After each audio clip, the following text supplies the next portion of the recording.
Amen. Est-ce que vous êtes dans la joie? Nous allons prier pendant un instant pour le temps de la parole.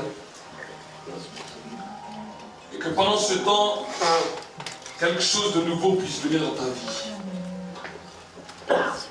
Merci Saint-Esprit pour ta présence. Merci Saint-Esprit pour ta grâce. Nous allons vivre un temps d'éternité, un temps de ta parole. Tu as dit, le ciel, la terre passera, mais ma parole demeurera éternellement. Nous voulons vraiment bénir ce temps, Seigneur. Et nous te demandons que c'est toi qui interviens encore dans ce lieu. Que c'est toi qui me prennes encore par la main pendant cet instant et qui libère ton onction. Que la parole soit accompagnée de signes, de prodiges, de miracles. Et que, Seigneur, ton peuple puisse avancer dans une nouvelle dimension. Je déclare, Seigneur, un nouveau temps. Je déclare, Seigneur, une nouvelle saison. Je déclare, Seigneur, quelque chose de nouveau pour la gloire de ton nom. Nous te bénissons et nous te rendons grâce. Dans le nom de Jésus-Christ.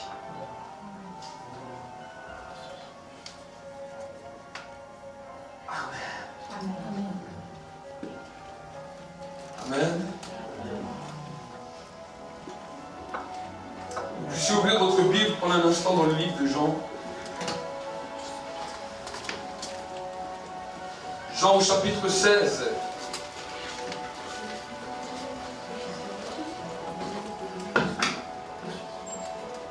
Et verset 5. Jean chapitre 16, verset 5. Nous allons voir ce que la parole de Dieu nous dit ensemble. La Bible nous dit: maintenant je m'en vais vers celui qui m'a envoyé. Et nul de vous ne demande où vas-tu. Mais parce que je vous ai parlé ainsi, la tristesse a rempli votre cœur. Cependant, je vous dis la vérité, il est avantageux pour vous que je parte. Car si je ne pars pas, le consolateur ne viendra pas vers vous. Mais si je m'en vais, je vous l'enverrai. Et quand il sera venu, il convaincra le monde de péché, de justice et de jugement. De péché parce qu'il ne croit pas en moi.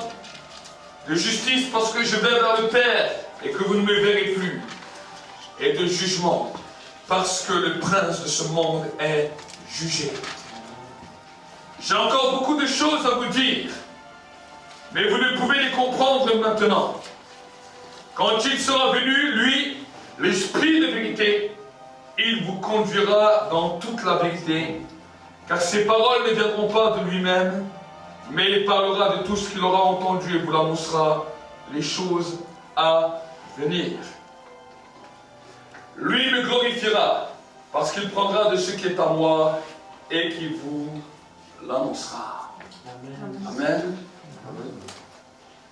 Jésus est en train de parler de quelque chose qui allait révolutionner la vie des disciples. Vous savez, les disciples, alors qu'ils étaient avec Jésus, marchaient en paix. Et marchaient dans les directives que le Christ leur donnait. Et pour que vous puissiez comprendre un petit peu le programme et la planification des journées des disciples de Jésus, je vais vous donner une petite histoire, comme ça vous allez comprendre un peu la planification, comment les disciples de Jésus planifiaient leur journée.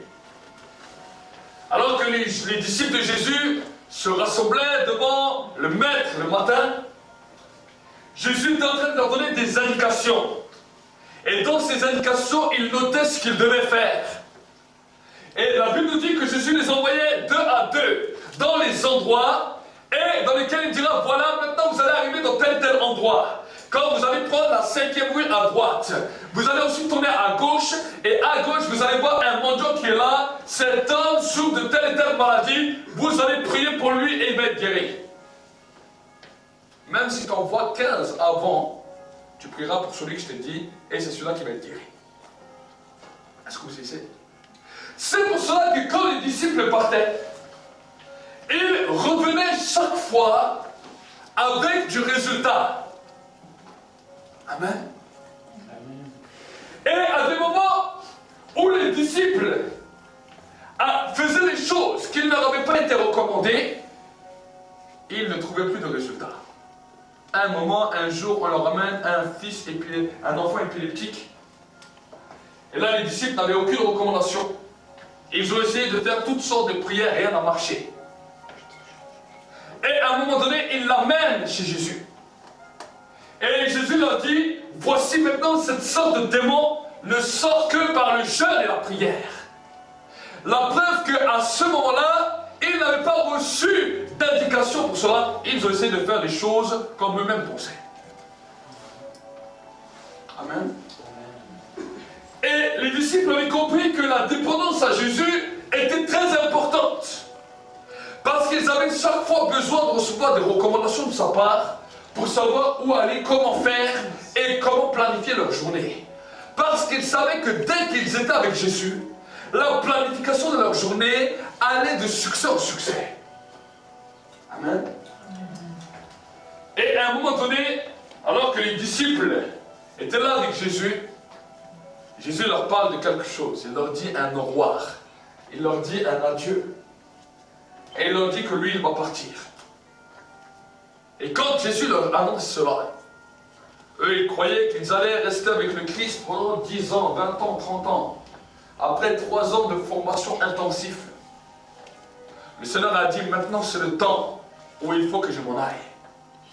Et la Bible nous dit qu'à ce moment-là, les disciples ont commencé à être dans la tristesse. Quelque chose a commencé à bousculer leur cœur. Et ils se sont dit, mais comment allons-nous continuer dans cette mission qu'il nous donne? Comment allons-nous grandir dans cette mission? Et à ce moment-là, quelque chose a commencé à se produire et Jésus leur a annoncé une nouvelle révélation, un nouveau mystère qui allait bouleverser toute leur vie. Regardez ce qu'il dira. Maintenant que je m'en vais vers celui qui m'a envoyé, nul de vous ne demande où vas-tu, mais parce que je vous ai parlé ainsi, la tristesse a rempli votre cœur. Cependant, je vous dis la vérité, il est avantageux pour vous que je parte. Car si je ne pars pas, le consolateur ne viendra pas vers vous. Mais si je m'en vais, je vous l'enverrai. Et quand il sera venu, il convaincra le monde de péché, de justice et de jugement. Amen. Vous savez, souvent, on regarde la classification des péchés. Et en tant qu'être humain, dans les différentes religions, on a classifié les péchés. On a dit tel péché vaut tel degré. Et tel péché vaut tel degré. J'aimerais vous dire que la Bible nous dit que le plus grand péché qui attriste Dieu sur terre et pour lequel l'homme est condamné est le péché de l'incrédulité. Ne pas croire que Dieu existe. Non, on va parler il y a 1 heure, pardon. Amen.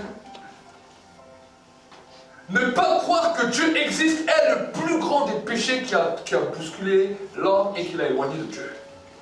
Amen. Et c'est pour cela que Jésus était en train de dire cela à ses disciples. Parce que bien que les disciples de Jésus marchaient avec Jésus, leur foi n'était pas tellement bien consolidée. Ils voyaient les choses que Jésus faisait, mais la foi n'était pas réellement assise. C'est à cause de ce manque de foi, à cause de cette incrédulité, que Pierre a pu relier Jésus. Amen. Et des fois, nous sommes comme les disciples. Nous commençons à marcher avec le Christ. Nous commençons à marcher dans ce sentier. Nous venons dans la maison de Dieu. Nous recevons les bénédictions. Nous recevons des choses que Dieu donne. Mais quand nous nous retrouvons des fois seuls, face à nos problèmes, face à nos difficultés, voici que la foi a disparu. On dirait que la foi s'est envolée entre le moment où la visitation de Dieu était là et où le moment où tu entres dans la vallée des difficultés, la vallée des problèmes.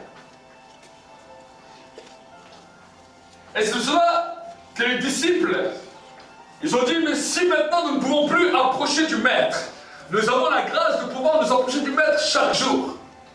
Chaque jour d'être réconforté. Si le lundi matin je suis découragé, je viens devant le Maître. Je viens voir Jésus et Jésus fortifie ma foi. Si maintenant lui part et que je me retrouve dans la vallée des problèmes, dans la vallée des difficultés, qui viendra fortifier ma foi? Et Jésus a dit, mais il est avantageux pour vous que je m'en aille, car une autre personne viendra, celui qu'on appelle le consolateur. Amen. L'Esprit de Dieu. L'Esprit de Dieu qui veut nous amener dans une nouvelle dimension. Le Saint-Esprit qui veut nous amener dans une dimension de réconciliation avec Dieu. Amen. Le Saint-Esprit qui veut nous apprendre à manifester notre foi. Amen. Vous savez, il y a des gens qui jeûnent parce qu'ils croient que le jeûne va leur faire obtenir ce qu'ils désirent. Le jeûne ne fait pas obtenir ce que tu désires. Amen. Le jeûne ne fait pas obtenir ce que tu désires.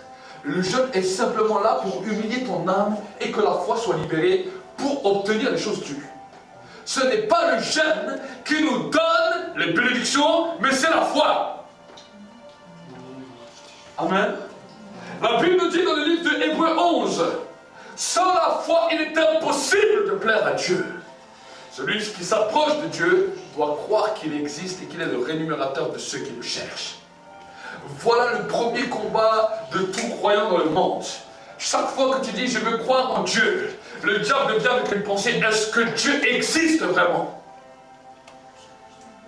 Quand une pensée comme ça est en train de toucher ton intellect, est en train de toucher ton raisonnement, sache que c'est un moment où tu dois te repentir et dire, Seigneur, viens au secours de mon incrédulité. Amen.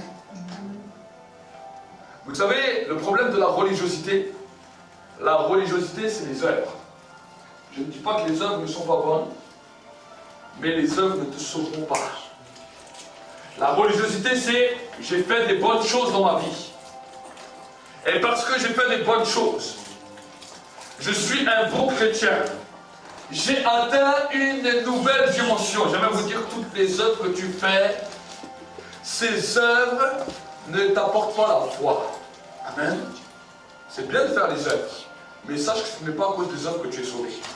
Mais si tu es sauvé, c'est à cause de la foi, parce que le salut ne se mérite pas par les œuvres. Amen. Amen.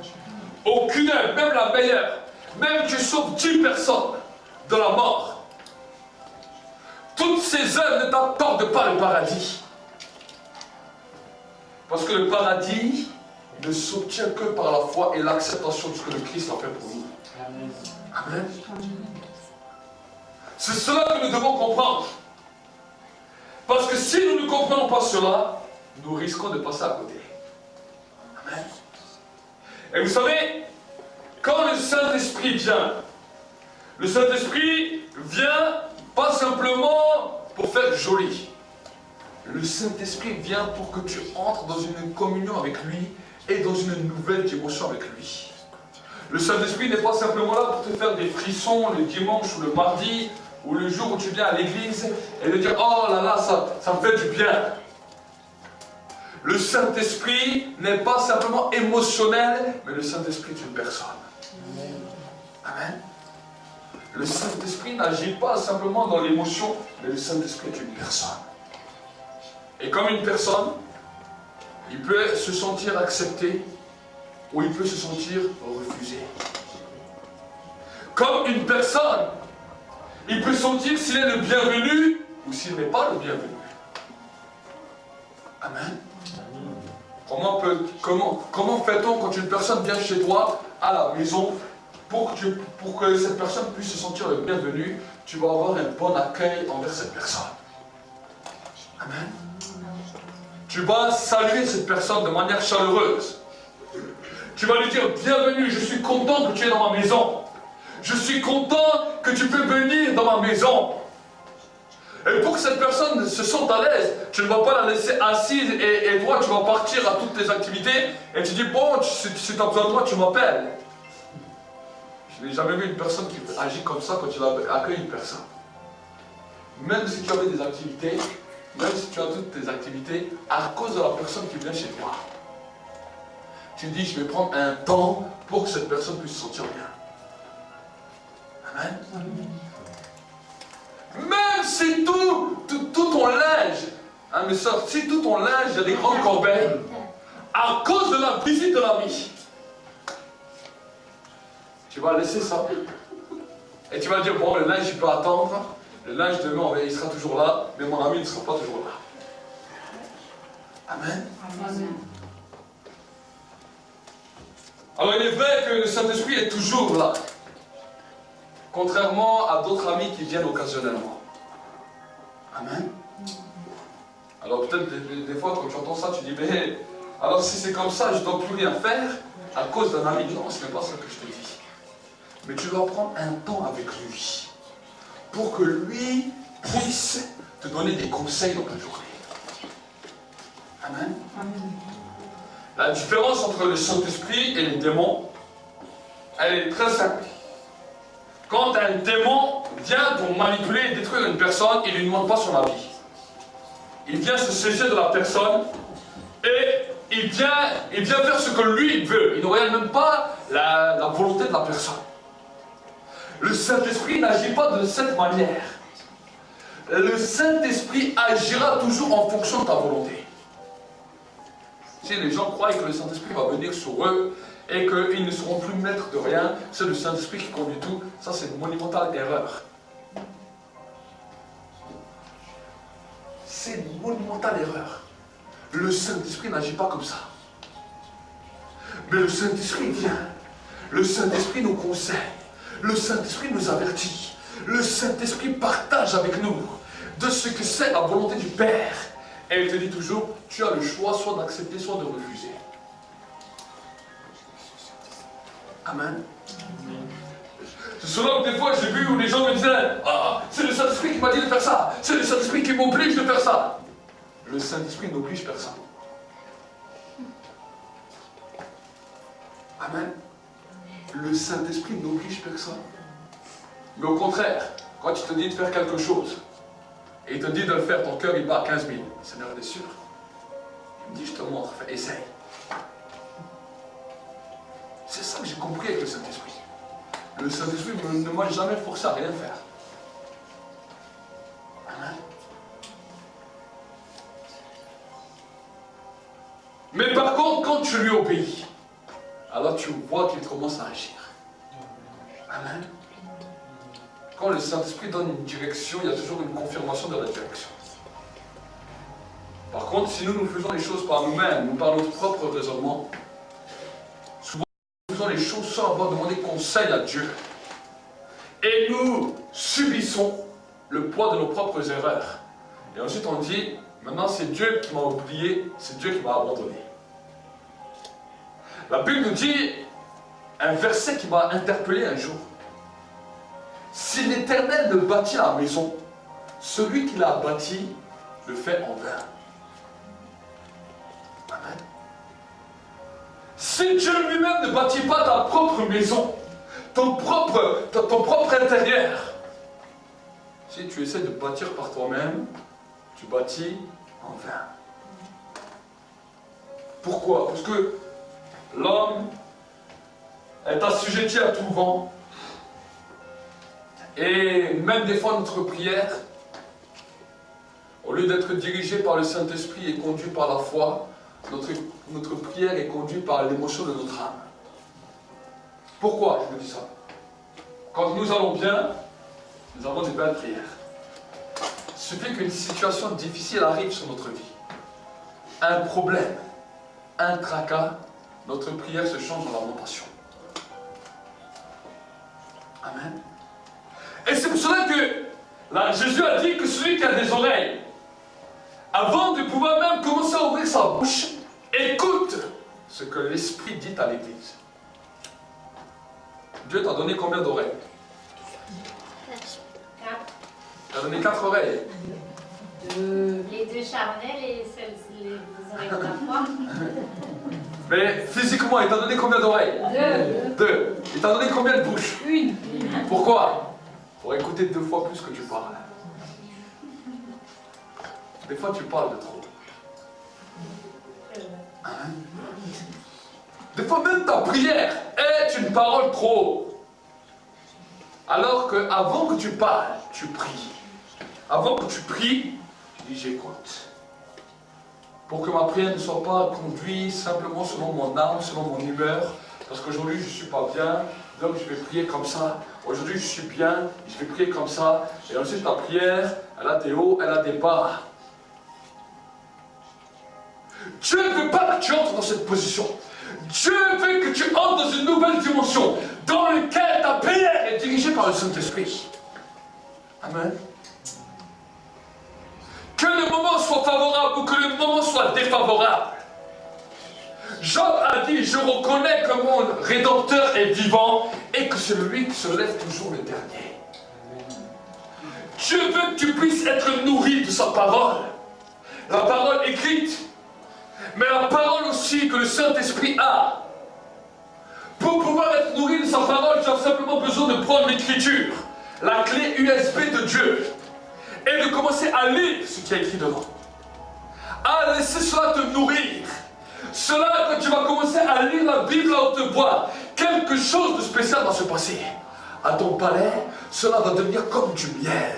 Tu as l'impression que c'est doux, mais quand cela arrive dans tes entrailles, cela devient amer. Pourquoi? Parce que la parole de Dieu va rentrer en désaccord avec ton âme. Ton âme a ses propres désirs. Et la parole de Dieu a un autre désir, une autre volonté. Quand ces deux se mettent ensemble, cela crée l'âme, ça devient amer. C'est pour cela que la Bible nous dit qu'au temps de la Pâque, il devait sacrifier l'agneau, mais il mettait avec des herbes amères. Pour nous montrer que la parole est douce au palais, comme le prophète a dit. La parole est douce au palais. Quand j'ai mangé ce rouleau, elle avait le goût du miel. Mais quand cela est entré dans mes entrailles, cela est devenu amer. Parce qu'il y a un combat entre la loi de l'esprit et la loi de la chair. C'est pour cela que la Bible nous dit que la parole sépare et juge les pensées et les sentiments de l'âme et de l'esprit. Pas simplement par plaisir, mais pour que nous puissions comprendre une dimension spirituelle et comprendre les mystères de l'onction. Amen. Dieu veut qu'on puisse entrer toujours plus profond dans les mystères de l'onction. L'onction est un mystère. L'onction est une manifestation de la présence de Dieu. Amen. Amen. Nous voyons les hommes de Dieu dans la Bible. Chaque fois qu'ils ont commencé à avancer, chaque fois qu'ils ont grandi, l'onction allait dans une autre limite. Au début, on entend parler que la première effusion dans laquelle les disciples se furent remplis, la première des effusions s'est passée le jour de la Pentecôte. Et la Bible nous dit que le jour de la Pentecôte, à cause de cette effusion, on n'a pas entendu parler de miracle le jour de la Pentecôte, mais on a entendu parler de conversion massive. On a entendu parler de 3000 conversions le jour de la Pentecôte. Ce n'était pas simplement un homme qui était rempli, c'était 120 qui étaient remplis du Saint-Esprit, qui ont libéré un phénomène de masse dans lequel 3000 personnes sont converties le même jour. Et la Bible nous dit qu'à partir de ce moment-là, l'Église a continué à se rassembler pour continuer à chercher la direction de l'Esprit. Pas simplement pour faire 2-3 chants ensemble et dire ah qu'est-ce qu'on est bien ensemble. Ils ont continué à chercher la direction du Saint-Esprit. Et quand ils ont continué, à un moment donné, l'onction les a amenés dans une nouvelle dimension, dans une nouvelle limite. Un jour, Pierre et Jean montent au temple.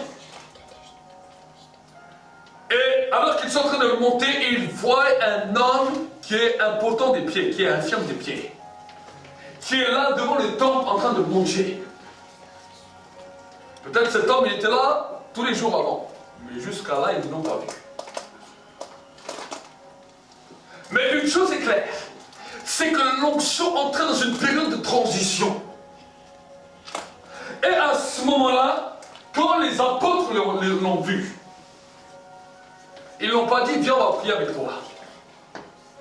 Ils n'ont pas fait une longue prière pour sa maladie. Ils lui ont dit, regarde-nous. Regarde-nous. Et cet homme les a regardés, il croyait qu'il allait recevoir beaucoup d'argent. Et voici la parole des apôtres. Nous n'avons ni l'argent ni l'or. Mais ce que j'ai, je te le donne. Au nom de Jésus, lève-toi et marche. Amen. La dimension du miracle a commencé. Et la Bible nous dit qu'à cause de ce miracle, l'Église est entrée en conflit avec les autorités de l'époque. Et les persécutions ont commencé. Pour un miracle, l'Église a prié. Dit Saint-Esprit, qu'est-ce qu'on fait? Montre-nous la direction. La Bible nous dit que le sol a tremblé sous leurs pieds. Ils annoncèrent à partir de ce moment-là, l'onction est entrée dans une nouvelle transition. Ils commencèrent à assurer, à prêcher la parole avec assurance et des miracles se faisaient de leurs mains. De leurs mains. Amen. De leurs mains. Mais l'onction n'est pas restée là. Ils ont continué à persévérer. Jusqu'à ce moment-là, ils faisaient des réunions, et ils faisaient réunion imposition des malades. Réunion imposition des mains aux malades, à cause de l'onction. À un moment donné, l'onction entre dans une nouvelle étape de transition. Pourquoi? Parce que Pierre a peut-être imposé les mains à je ne sais pas combien de malades, il était un peu fatigué. L'onction a dit, maintenant je l'amène dans une nouvelle transition. Il a dit, chaque réunion où nous allons vivre des guérisons et des miracles, vous attendez que le soleil il est bien à son zénith. Et quand le soleil est à son zénith, vous faites une rangée où vous mettez toutes les malades sur les rangées, de sorte que l'ombre la touche. Et Pierre commence à marcher. Il ne prie même pas. Il marche, l'ombre elle touche les malades deviennent guéris. L'onction est entrée dans une époque de transition. Amen. Paul a connu aussi ces étapes de transition. Il avait vu comment l'onction avait touché Pierre. Comment l'onction utilisait Pierre. Il a dit, Seigneur, moi aussi je vais vivre mon époque de transition, mon époque d'onction. Et quand on voit à un moment donné l'apôtre Paul, l'époque de transition de l'apôtre Paul était que voilà, à chaque personne qui rentrait dans l'église, on distribuait un mouchoir. Quand l'apôtre Paul était en train de prêcher, maintenant il dit, venez, maintenant c'est le moment, vous posez seulement les mouchoirs sur moi. Les gens venaient, ils mettaient le mouchoir sur l'apôtre Paul, ils touchaient juste sa peau, ils touchaient ses vêtements. Et ils allaient après dans les hôpitaux, là où il y avait des malades, ils posaient ça sur la personne. Et les personnes étaient guéries. L'onction entre dans les périodes de transition. Mais si nous n'arrivons pas à comprendre ces mystères, nous risquons de passer à côté des choses. Amen. Amen. Le Saint-Esprit peut nous amener dans tous les silences. Amen. Imaginez qu'un jour on commande 200 chapeaux ou 500 chapeaux. Et l'onction, on prie sur les chapeaux. Et chacun vous donne des chapeaux avec. Vous allez dans les hôpitaux psychiatriques et vous dites, on met juste le chapeau sur la tête. Chaque personne fou qui reçoit le chapeau sur la tête, vous lui enlevez, il est guéri. Ça, c'est les étapes de l'onction. Ça, c'est le niveau de l'onction. Des fois, on rigole. Mais c'est une réalité. L'onction peut se transmettre de toutes les façons. Mais nous avons une manière bien réfléchie d'agir, bien religieuse d'agir, dans laquelle nous bloquons l'onction. Mais quand l'onction évolue, on est passé à côté du temps de l'onction. Et quand l'onction a évolué, nous, on est toujours derrière. Et au bout d'un moment, l'onction n'est plus là. Amen. On a vécu des temps, dans les années 70-80, quand les premières manifestations ont commencé à sortir. Quand les premières manifestations du Saint-Esprit ont commencé à toucher comme ça, même notre continent en France. Les gens étaient émerveillés quand ils entendaient une parole connaissance ou une parole prophétique ou quelqu'un qui parlait en langue. Cela bouleversait la vie de plusieurs personnes et ils étaient étonnés. Ils venaient pour voir ça. Simplement pour voir ça. Et après les années, au bout d'un moment, alors qu'ils ont continué, l'onction est rentrée dans une nouvelle période de transition. L'imposition des mains aux malades, les malades étaient guéris. Les gens venaient en masse pour voir ce qui se produisait. Aujourd'hui, nous commençons à être habitués à tout cela. Mais l'onction évolue. Amen. La manifestation de l'onction évolue. La manifestation de l'onction n'est pas statique. Mais la manifestation de l'onction bouge. Amen. Dieu peut nous faire expérimenter des nouvelles choses. Surtout qu'à l'époque, il n'avait pas de technologie. Aujourd'hui, avec la technologie, on peut voir la manifestation de l'onction qui peut toucher à travers tout. Amen. Souvent, quand on me téléphone et quand on me dit, voilà, j'ai été béni par vos vidéos, j'ai été touché par Dieu par vos vidéos, en regardant les vidéos, certains ont été touchés, guéris, délivrés, juste en regardant les vidéos. L'onction transite même par le net, par les ondes, par la radio, par la communication. Amen. Des téléévangélistes qui, aux États-Unis, manifestaient l'onction et disaient, voilà, on est en train de prier, touche vos écrans maintenant, pose ta main sur l'écran et tu reçois la guérison. Les gens, ils touchent seulement leur écran et reçoivent la guérison. Amen. Dieu peut nous faire aller plus loin. Peut-être tu es concessionnaire de voitures. Toutes les voitures que tu touches, tu dis quand les gens ils rentrent là-dedans, ils vont être électrisés, le Saint-Esprit va les toucher. Amen. Ou dans les restaurants, toutes les assiettes, tous les couverts. Dès qu'une personne touche le couvert, la l'onction qui touche. Amen. L'onction a 1001 manières de toucher. Amen. Je le dis souvent des fois, quand vous avez des personnes qui ne sont pas chrétiens, qui vivent peut-être avec vous, peut-être c'est votre mari, peut-être c'est votre femme, peut-être c'est vos enfants, et vous voulez les voir touchés par Dieu. Vous avez prié plusieurs fois, vous n'avez pas vu de changement. Parce que vous avez prié mal. La dimension que Dieu veut que vous puissiez comprendre, c'est commencer à libérer l'onction là où il dort. Tu pries sur le coussin. Tu dis, Seigneur, quand tu poses sa tête, que le coussin soit tellement loin que cette onction touche sa tête. Et bouleverse ses rêves. Peut-être c'est vous qui lavez le linge. Vous avez les pantalons, vous avez des chemises. Que cette chemise, à chaque fois qu'il la met, il commence à pleurer. Qu'il soit traumatisé.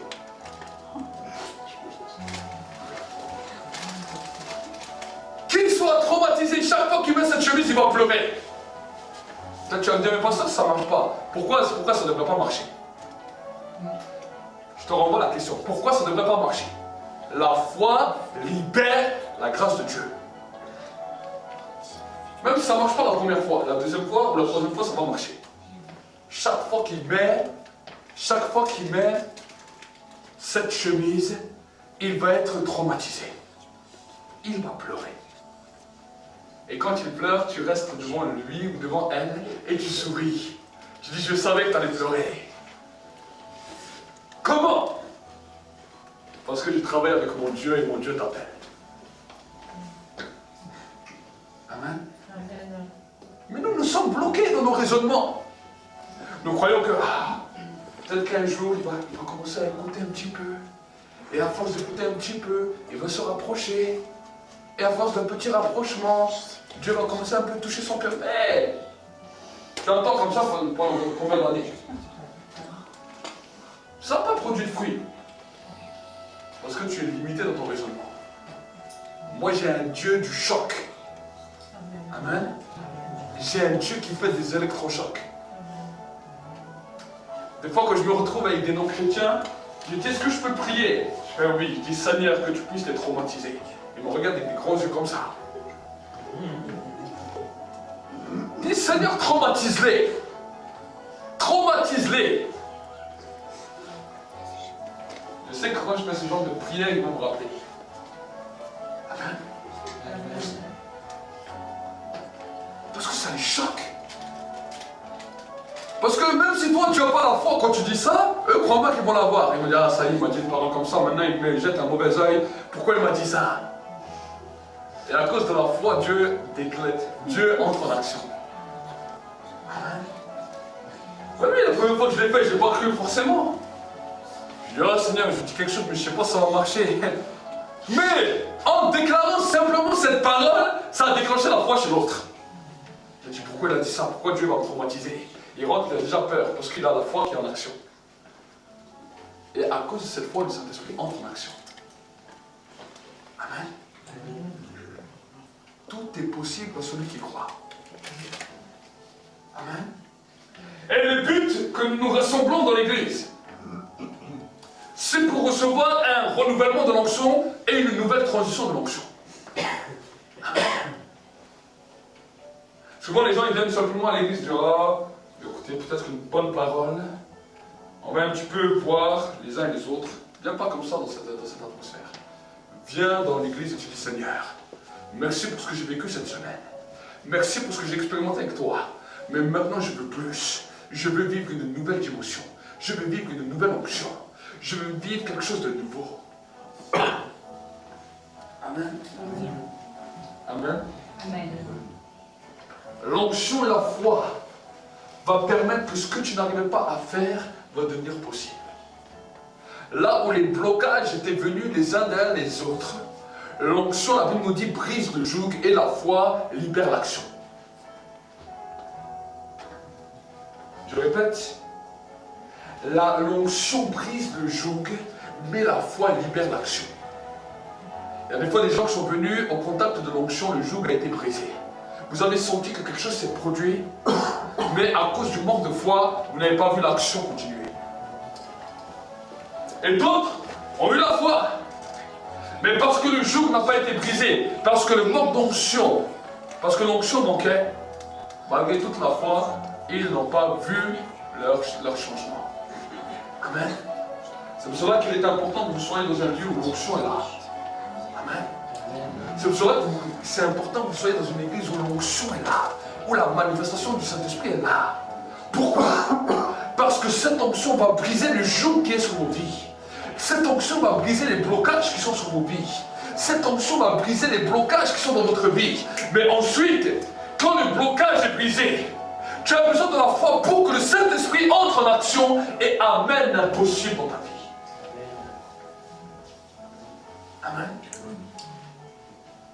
Et c'est cela, quand je lance les appels à la fin que je prêche, je dis qui c'est qui veut recevoir l'onction, qui c'est qui veut être touché par Dieu. Les gens viennent. La simple prière permet que le joug est brisé. Même si la prière n'est pas longue, même si c'est juste une imposition des mains, même si je prends seulement ta main. Juste ça, l'onction est libérée. Le joug est brisé. Parce que la Bible nous dit que la graisse de l'onction brise le joug. Amen. Mais quand tu pars de ce lieu, le joug a été brisé. Le problème maintenant est libéré, mais pour que le Saint-Esprit entre en action dans ta vie, tu as besoin maintenant de mettre ta foi en action. Amen. Qu'est-ce que c'est de mettre sa foi en action? C'est prophétiser sur les situations de ta vie. Amen.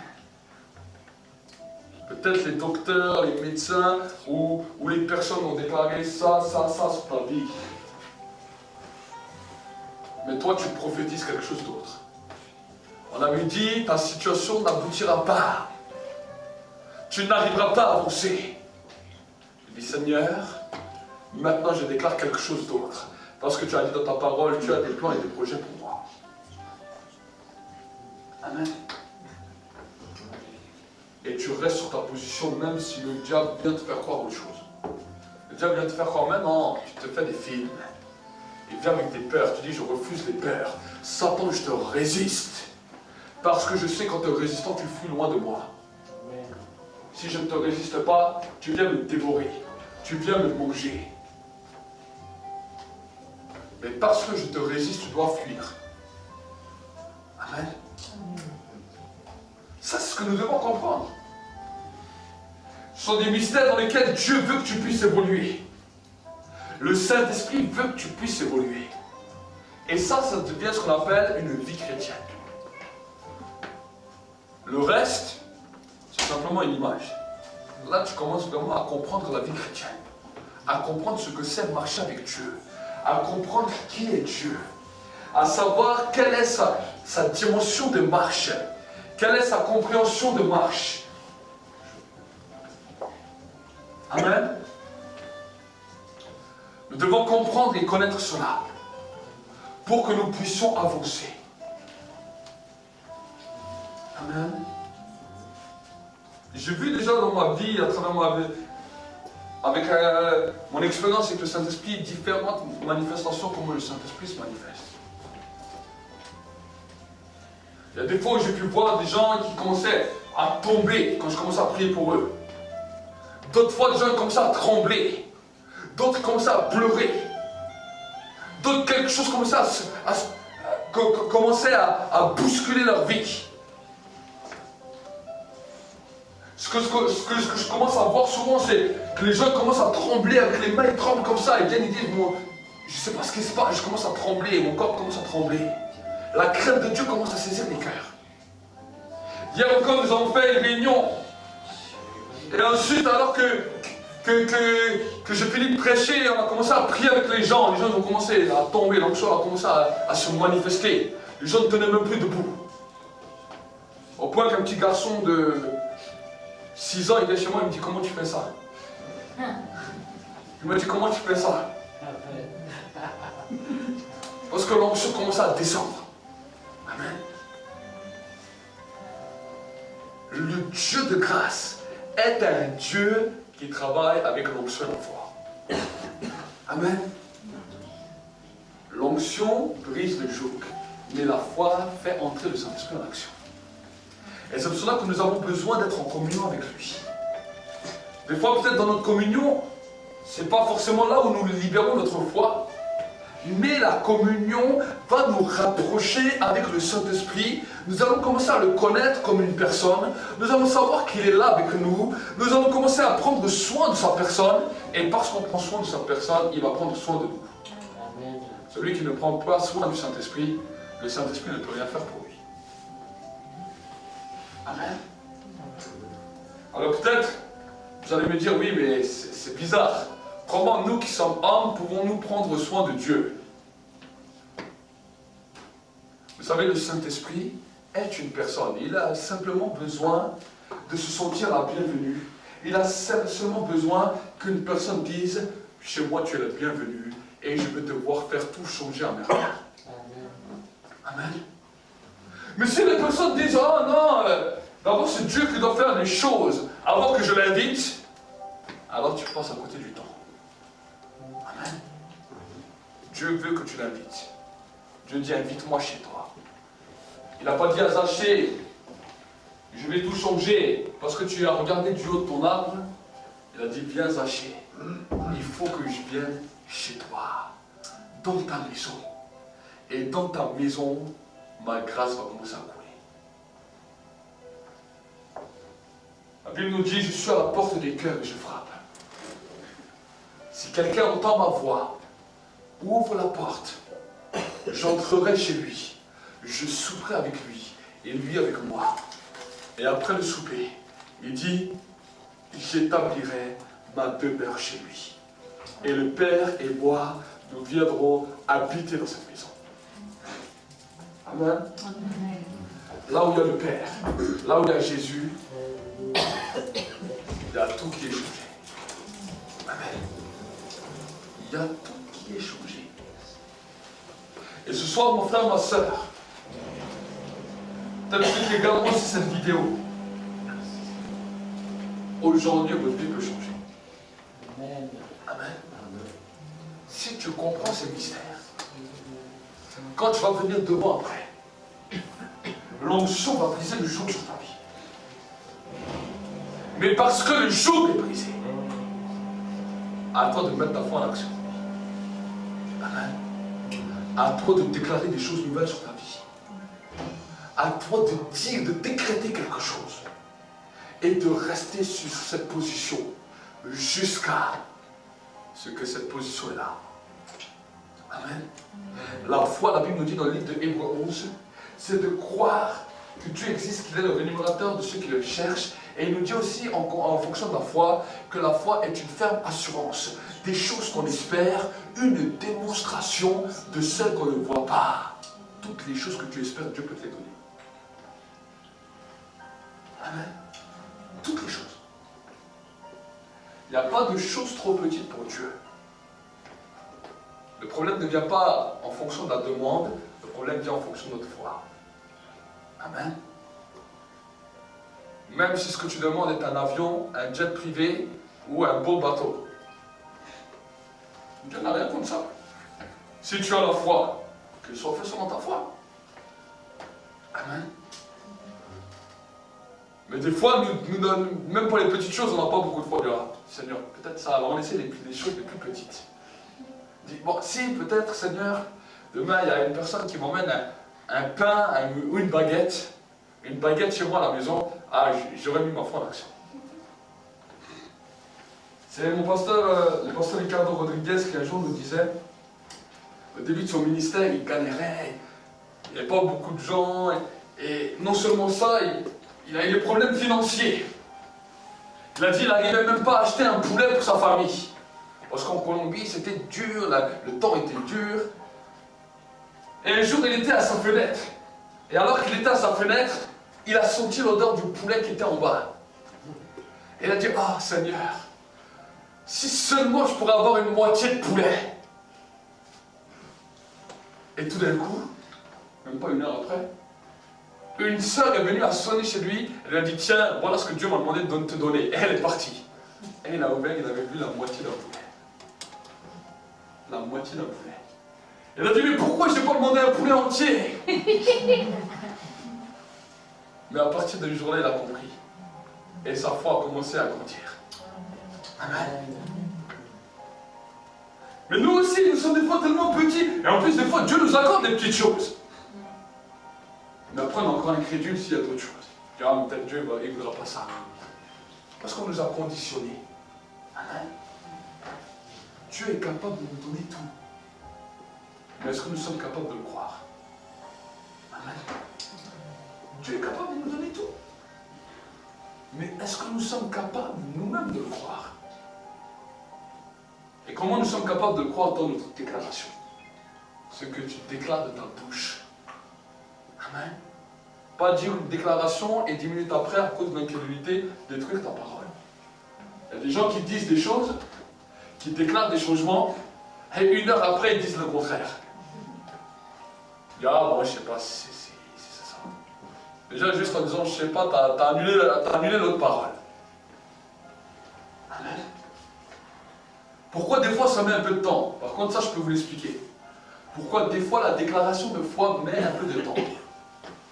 Parce que quand tu déclares quelque chose, une déclaration de changement sur ta vie, une déclaration de foi, cette parole commence à monter. Et avant que cette parole commence à monter jusqu'au ciel, elle va déjà passer le premier ciel. Ensuite, elle va arriver dans le deuxième ciel. Dans le deuxième ciel, c'est là où il y a les pouvoirs, les dominations, les puissances, les autorités, les esprits méchants. Eux, ils voient cette parole qui monte. Pourquoi? Parce qu'il y a des anges qui mettent la prière des saints dans des couples et ils montent avec ça. Et ils voient ce que tu as demandé. Alors ils disent à l'ange avant de monter, attends. Est-ce que tu crois qu'il a vraiment la foi? L'ange va parler pour toi. Il va dire cet homme a vraiment la foi, tu es obligé de me laisser passer. Il dit laisse-moi juste voir s'il a vraiment la foi. S'il a vraiment la foi, je ne peux pas te retenir, c'est vrai. Mais s'il n'a pas la foi, je suis obligé de prendre cette prière. C'est à ce moment-là, après que tu as déclaré des choses, après 1 jour, 2 jours, 3 jours, que tout d'un coup une foule de pensées arrive. Est-ce que tu crois vraiment que ça arrivera? Est-ce que tu crois vraiment que Dieu le fera? Et l'incrédulité commence à remplir tes pensées. L'épouvante commence à remplir ton âme. Tu dis ah oui, c'est vrai, je ne sais pas si c'est vraiment, si Dieu m'exauce vraiment, je ne sais pas vraiment. Il suffit que tu dis une parole comme ça. À ce moment-là, le rapport est fait dans le deuxième ciel.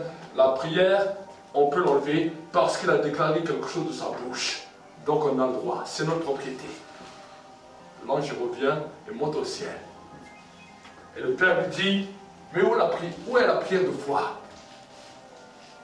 Entre-temps, je n'ai pas pu passer avec cette prière dans le deuxième ciel, parce qu'il a déclaré une autre parole. Amen. Mais par contre, si tu déclares une parole, l'ange va monter avec cette prière. Il arrive, le premier ciel, ça passe, le deuxième ciel. L'ange continue à dire pour toi, il a la foi. Parce que les anges disent ça de nous. Ils ont la foi, il a la foi. Si nous, on est des anges, eux, c'est des hommes, ils ont plus de foi que nous.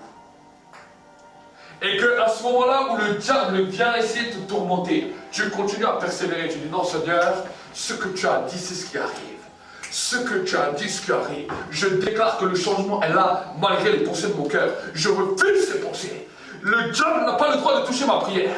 Il faut que tu comprennes que quand cela est en train de se passer dans ta vie, quand le diable est en train d'essayer de te manipuler, c'est à ce moment-là que ta prière est en jeu, que ta déclaration est en jeu. Et à ce moment-là, parce que tu deviens clairvoyant, tu dis, Satan, tu n'as pas le droit de toucher à ma prière. Tu n'as pas le droit de toucher à ce que je dis. Ce que je dis arrivera et s'accomplira parce que j'ai la foi. Amen. Quand tu dis cela,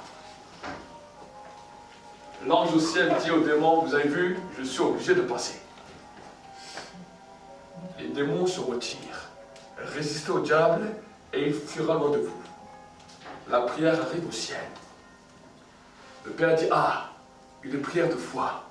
J'entends cela depuis longtemps. Elle est au nom de qui cette prière? Il regarde, elle est au nom de Jésus.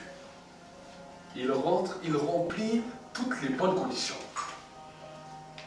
Alors il dit au Saint-Esprit, voilà maintenant, l'ordre est donné, l'exaucement est là. Jésus est assis à la droite du Père. Et au moment où le Père dit ça à Jésus, Jésus se lève du ciel. Il prend une boule de feu qui vient des braises de l'autel. Il jette cela. Et c'est à ce moment-là où peut-être tu as ton travail, tu es en train de dormir, tu es dans ta maison, que tout d'un coup le feu te visite. Une présence, une chaleur commence à te visiter. C'est que l'exaucement est accompli. À partir de ce moment-là, Jésus a dit, maintenant remerciez-le. Croyez que vous l'avez reçu et vous le verrez s'accomplir. Amen. Ça, c'est comme ça qu'on marche avec Dieu. C'est comme ça que je marche personnellement avec Dieu. Et si vous allez commencer à grandir de cette dimension, vous allez voir que Dieu exauce toutes les prières. Amen. Je ne dis pas 5 ou 10, toutes. 99,9% d'exaucement. S'il y a 0,1% qui n'est pas exaucé, c'est pas grave. Mais actuellement, c'est 0,1% de prières exaucées et 99,9% de prières non exaucées. Quand je fais le constat, des fois chez les croyants, c'est ça que je vois. Alors, s'il y a 0,1, là on en fait tout un truc, mais toutes les autres ne sont pas exaucées. Alors que Dieu veut que tu arrives à 99,9% d'exaucement. S'il y a 0,1%, ça c'est pas grave. Amen. Le problème n'est pas dû à l'exaucement, le problème est dû au manque de connaissance. Nous ne savons pas comment Dieu raisonne. Nous ne savons pas comment Dieu agit. Nous ne connaissons pas les règles spirituelles. Et on tâtonne, une fois à droite, une fois à gauche. Et on essaie comme ça, et on essaie comme ça. Mais si tu regardes la Bible nous montre l'évolution dans laquelle nous pouvons être exaucés à tous les coups, à 100%. Tu as simplement besoin de connaître tes règles, savoir ce qui se passe dans le monde spirituel, au moment où tu déclares une parole. C'est pour cela que Dieu t'a donné 2 oreilles, une bouche.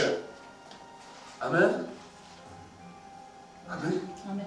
Je me souviens un jour, il y avait un frère qui était avec moi, il était toujours avec moi, on était allé évangéliser, on avait fait beaucoup de choses au début de ma conversion. Et ce frère avait commencé à expérimenter, je me souviens, j'ai pris une fois avec lui, il a expérimenté le baptême du Saint-Esprit, beaucoup de sortes de choses, il était souvent avec moi. Et à un moment donné, moi je me suis fiancé, après je me suis marié, et le jour de mon mariage il est venu, et quelques jours après on s'est revus, et il m'a dit, voilà frère, j'aimerais aussi que tu pries pour moi, pour le mariage, tu vois, il était plus âgé que moi, et il me dit, voilà, ça fait des années, maintenant j'aimerais quand même aussi trouver mon épouse et tout. Et je dis, ok, il n'y a pas de problème, je prie pour toi. Et je commence à prier pour lui. Et quand je prie pour lui, le Saint-Esprit me dit, voilà, il n'arrive pas à trouver son épouse parce qu'il a des problèmes au niveau de son âme. Et ces problèmes sont dus à cause déjà de la situation qu'il avait vécue avec son papa.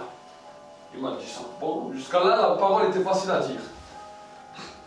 Et quand je dis ça, le frère qui d'habitude ne pleure pas comme ça, il se fond en larmes, il commence à pleurer. Alors jusqu'à là, j'étais content. Mais le Saint-Esprit continue. Il me dit, continue à lui dire. Continue à lui dire comment il va rencontrer son épouse. Et le Saint-Esprit me dit, tu lui dis, il va aller dans tel et tel endroit et il va rencontrer son épouse comme ça, avec des détails clés. Je dis, oh Seigneur, je n'étais pas trop habitué à me donner des paroles comme ça au début. Je donnais des paroles, mais pas aussi précises. Alors je lui dis la parole, je ferme mes yeux, je lui dis la parole. Je me suis dit, bon, il est en train de pleurer, il est sous l'émotion, peut-être qu'il n'aura peut-être pas tout entendu. Mais il a tout entendu et il a tout bien noté. Et il est parti, il était content. Moi j'avais le ventre qui était en deux. Je dis, mon Dieu, qu'est-ce que je lui ai dit? Et il est parti. Ensuite il est parti en école biblique. Et quand il est parti à l'école biblique, quelques mois plus tard, il me téléphone. Et quand j'ai vu son numéro, je dis, ah, moi j'ai même plus pensé à la parole que je lui ai donnée. J'ai dit, ça va faire plaisir de m'entendre ce frère. Et le frère me téléphone, je fais alors, comment ça va et tout? Il me dit, ah, ça va très bien et tout. Il me dit, mais j'ai quand même quelque chose à te dire. Je dis, oui, quoi? Il me dit, oui, j'ai parlé avec les théologiens là-bas, la manière que tu as de prophétiser, c'est pas juste, c'est pas clair, on fait pas les choses comme ça, c'est pas comme ça qu'on prophétise. Et il commence à me baratiner avec toutes les choses qu'on lui a dit. Alors je lui ai dit, écoute mon frère, c'est pas moi qui t'ai dit de dire ça, c'est Dieu qui m'avait dit de te dire, c'est à toi de croire, et j'ai raccroché. J'ai dit, ah, la prochaine fois qu'il me téléphone, je ne vais plus décrocher. Et le temps a passé, 6 mois à peu près a passé. Et après 6 mois, voilà qu'un jour, je revois sur mon téléphone son appel, je vois son nom. Et je dis, oh non, mon Dieu, qu'est-ce qu'il va me dire cette fois-ci? Et alors je décroche, et je vois un homme qui est ravi, qui est heureux au téléphone. Il est tout heureux de me parler. Moi je suis sur mes gardes, je dis, qu'est-ce qu'il va me dire cette fois-ci? Et il me dit, ah, je suis heureux. Il me dit, j'ai une bonne nouvelle à t'annoncer. Et moi je dis, ah ouais, quelle bonne nouvelle. Je me suis dit, qu'est-ce qu'il va encore me dire cette fois-ci? Et il me dit, tu sais quoi? Je vais me marier l'année prochaine et toutes les choses se sont exactement accomplies comme la parole. Il m'a dit, tout à la lettre. Et j'ai dit, amen, alors là j'étais content, ça m'a fortifié. Et le jour de son mariage, on était invité, mais on n'a pas pu y aller. Et 1 an après son mariage, voilà qu'on est parti chez lui. On est allé le visiter. Et quand on est allé le visiter, il était heureux, il nous a bien accueillis. Il nous a accueillis chez lui et tout. Il était heureux. Et je lui dis, maintenant, cette fois-ci, c'est pas Dieu qui te dit. Je lui dis, c'est moi qui te dis. Je lui dis, tu vas avoir des jumeaux. Je lui dis ça. Je lui dis, c'est pas Dieu qui te dit, c'est moi qui te dis, tu vas avoir des jumeaux. Je suis parti de chez lui. 1 an après, 9 mois après, il m'a dit, voilà, ma femme, elle est enceinte, elle va accoucher de 2 jumeaux. Amen. Nous avons un Dieu qui, quand tu commences à entrer dans un certain niveau, même la parole que tu dis, voilà, il va l'exaucer.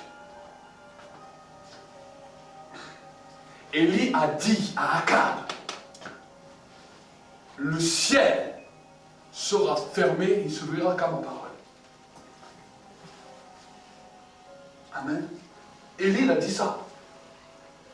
Pourquoi? Parce qu'il savait au bout d'un moment que la prière, au début, devient l'exaucement de ta demande à Dieu, mais au bout d'un moment, l'onction fait passer ta prière dans un nouveau style de transition dans lequel ta parole même a une influence pour changer et bouleverser les choses. Dieu a créé le ciel par quoi? Il a créé la terre par quoi? La Bible nous dit qu'il a créé tout par sa parole. Le Verbe est sorti de sa bouche et tout a été créé. Et quand il a créé l'homme, il a dit, je vais le faire à mon image et à ma ressemblance. C'est pour cela qu'il y a certaines choses que tu dis avec ta bouche, attention.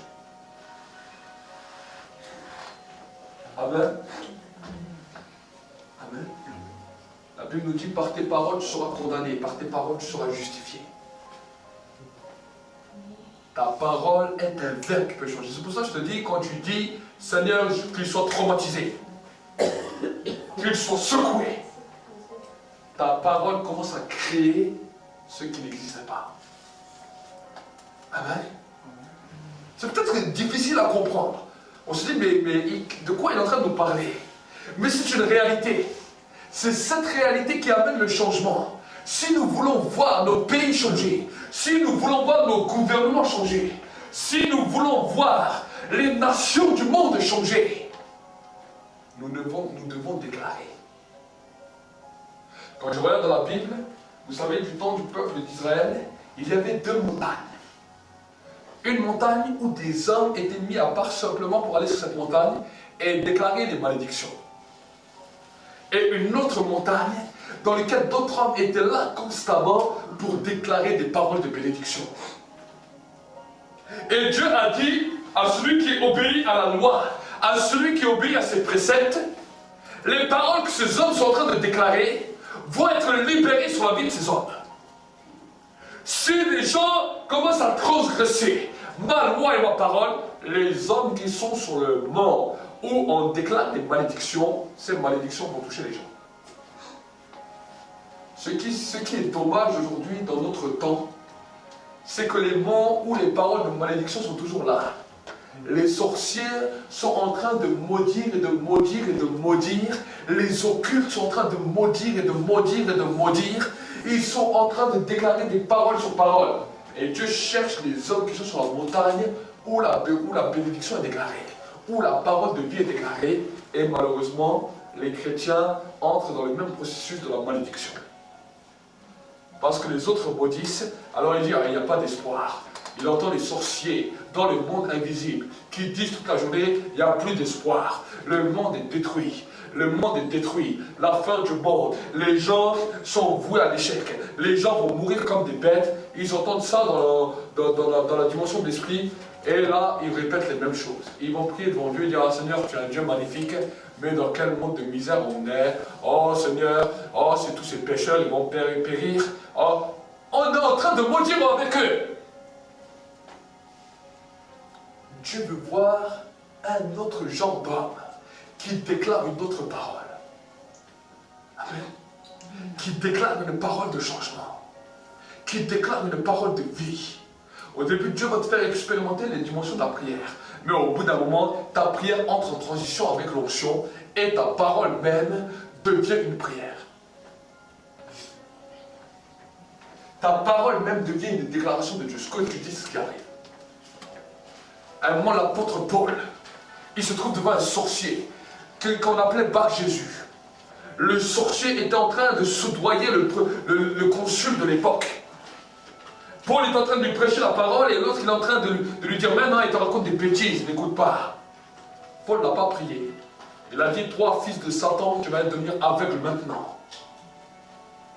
Et tout d'un coup, au même instant, à cause de la parole de Paul, ce sorcier est tombé aveugle. Amen. Ça, c'est l'autorité de Dieu. Amen. Et une autre fois, il était dans une ville et il prêchait. Une femme qui avait un esprit de python, de divination, vient dire derrière lui, ce sont des serviteurs de Dieu. Écoutez-les. Ce sont des employés du Très-Haut. Écoutez-les. Paul, au bout d'un moment, il était exaspéré par cela. Après quelques jours, il a senti que cette femme qui courait derrière eux ne prophétisait pas, mais était dans la divination. Il a dit, l'esprit de Python sort de cette femme. Et elle fut libre au moment même. Amen. On a besoin de grandir, on a besoin d'évoluer. Nous allons prier pendant un instant. Et que ce soir tu puisses recevoir l'onction. Que ce soir tu puisses recevoir un renouvellement de l'onction. Que ce soit dans l'église, que ce soit aussi sur le net. que l'onction soit libérée. L'atmosphère de l'onction est ici présente.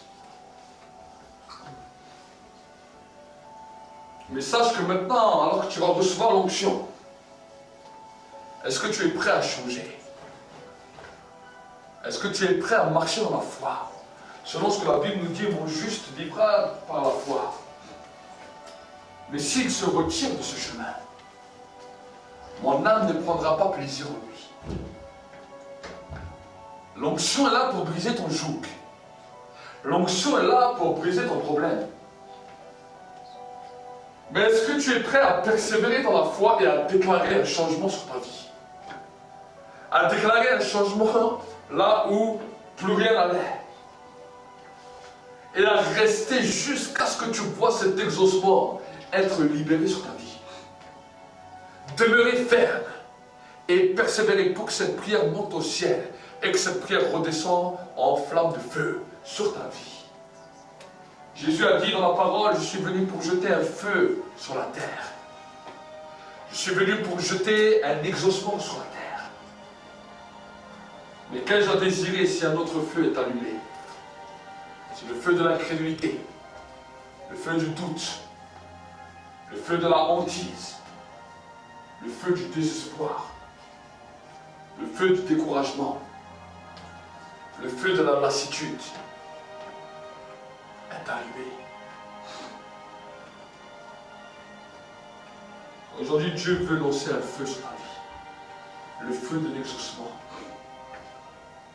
Et si ce soir tu veux faire partie de ces hommes, ces femmes qui veulent persévérer, qui veulent avancer dans la vie, qui veulent voir leur joug être brisé, mais ensuite persévérer dans la foi, alors viens devant. Viens devant et je vais prier.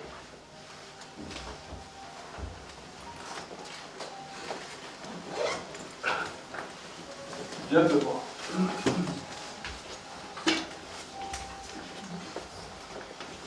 Pour que le Seigneur puisse t'amener dans une nouvelle dimension. Pour que le Seigneur, venez.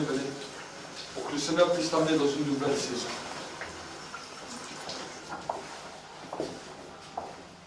Pour que le Seigneur puisse faire quelque chose de nouveau.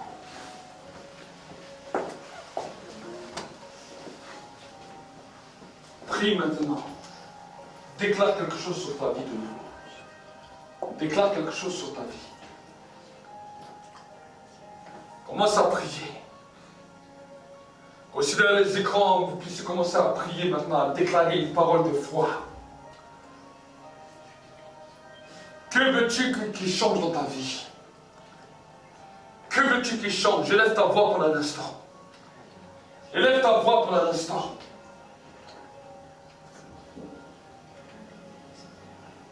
Une parole de foi sorte de ta vie.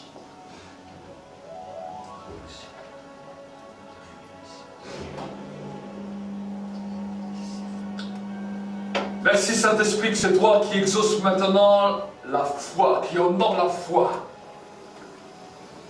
Seigneur, mon Dieu, mon roi, je bénis maintenant la vie de ces hommes, de ces femmes, Seigneur, qui sont avancés ce soir. Aussi ceux de la vie des internautes, Seigneur. Que la puissance de l'onction maintenant commence à être libérée maintenant. Que l'onction bouleverse la vie des hommes et des femmes maintenant. Maintenant. Maintenant. Que le feu du Saint-Esprit, que le feu du Saint-Esprit